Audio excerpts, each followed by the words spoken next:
अस्सलामुअलैकुम प्यारे बच्चों। उम्मीद है आप सब खैरियत से होंगे। आज हम सीखेंगे कि किस तरह मुसव्विते वाव को दूसरे हरूफ के साथ मिलाकर नया लफ्ज़ बनाया जाता है।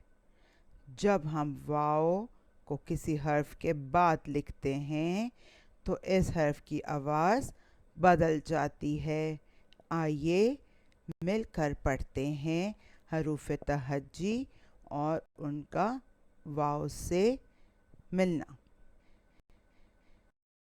अलिफ और वाव उ, बे और वाव बो, पे और वाव पो, ते और वाव तो, टे और वाव टो, से और वाव सो, जीम और वाव जो, चे और वाव चू, हे और वाव हु, खे और वाव खु, दाल और वाव दो, डाल और वाव डो,